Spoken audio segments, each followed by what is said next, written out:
Good morning, students. Hope you all are very fine. Be prepared for our online English language class. In our previous English language class, we read half of the story Why I Don't Wear Earrings by Malala Yousafzai. Can you remember what I told you about Malala? Yes, she is internationally popular. She protested against Taliban, an extreme Islamic military group who tried to ban many things, including education for girls. When Taliban started shutting down girls' school in Malala's region, she protested and attacked by them. But she survived. Since then, she became a symbol of women's right to education and equality.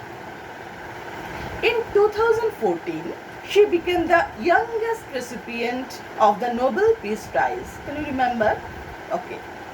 Here, the story Why I Don't Wear Earrings is taken from the book I Am Malala, which is a memoir of her. In last class, we read half of the story. I am repeating it in a short. When Malala was in her early school days, she was a very good student as well as brilliant in extracurricular activities. Classmates called her as a genius girl. Soon, a girl named Malkai Noor joined in her class. In exams, the competition was always between Moniba, Malala's best friend, and Malala. But making them shocked, Malkai Noor, the new girl, came first in their annual examination. Around that time, Malala's father transferred to a new place where there was no friend of her age. Soon, she met a girl younger than she, named Safina. She was a pampered child with lots of toys and toy jewelries. Malala has few toys. Among them, her favorite was pink plastic mobile phone, which Safina liked too. Soon the phone disappeared, and few days later, Malala noticed that Safina playing with the same phone. On asking, she replied that she bought it from bazaar. Malala realized that it was not truth. To take revenge, she started to steal toy jewelries of Safina. Firstly, it was a thrill to her, to Malala, and soon it became a compulsion. We did up to this part of the story. So, today we'll read the due part of the story. Firstly, I am going to tell you about the part of the story in short.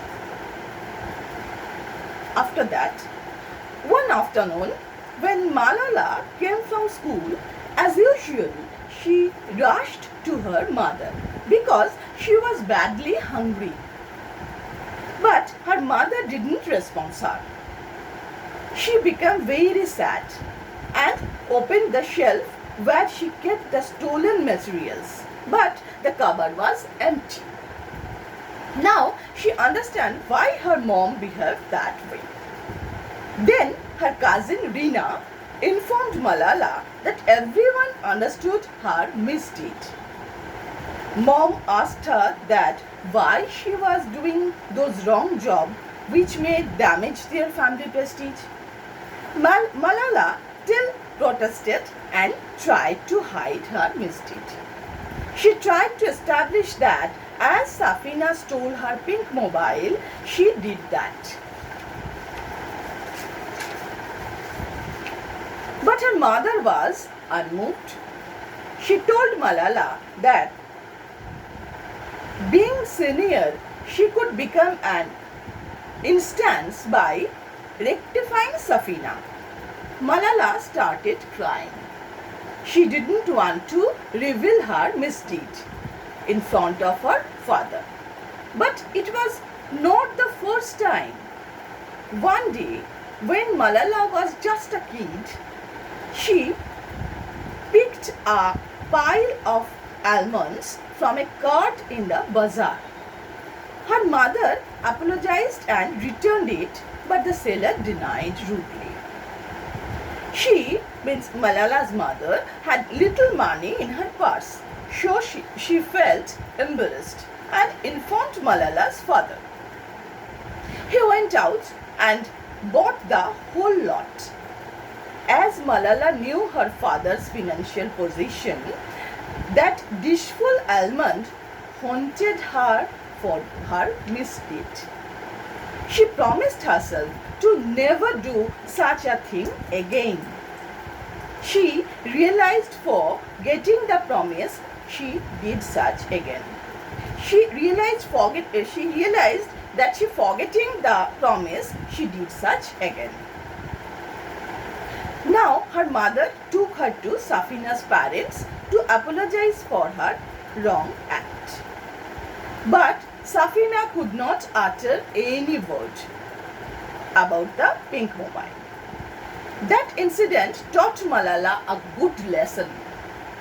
She felt very guilty and stopped wearing jewelry. Malala realized that she should do such great work by which her parents felt proud to the society. Her father consoled her and told that the mistake is the first step to success. Always mind it. The mistake is the first step to success. So, this is the story. Now, I read out the story from our textbook. Listen it very carefully.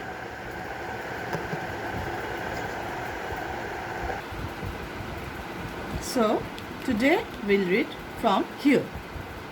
One afternoon, I came home from school and rushed into the kitchen as usual for a snack. "Hello, Bobby," I called. "I'm starving."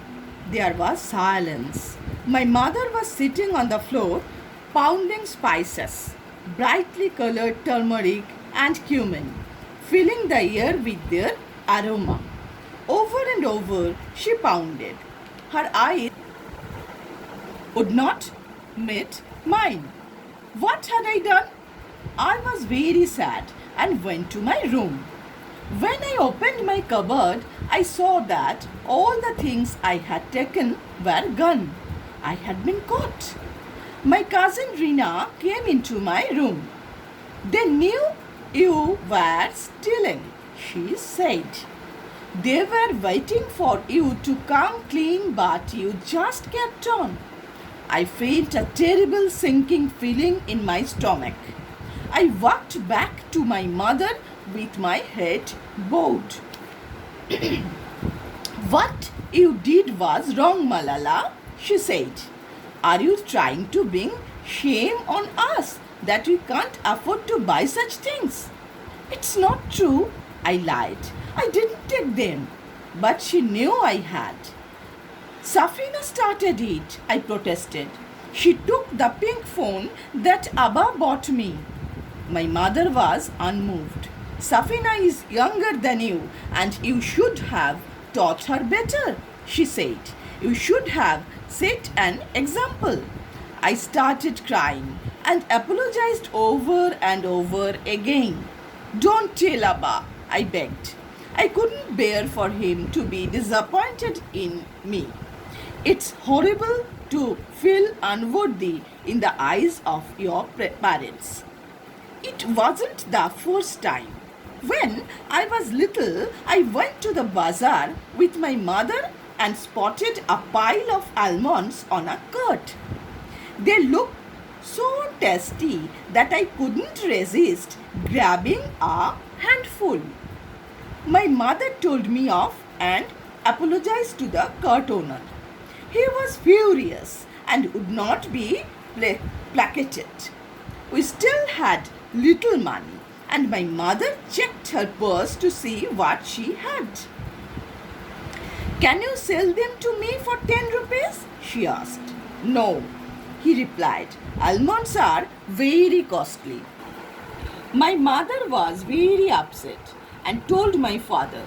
He immediately went and bought the whole lot from the man and put them in a glass dish. "Almonds are good," he said. "If you eat them with milk just before bed, it makes you brainy."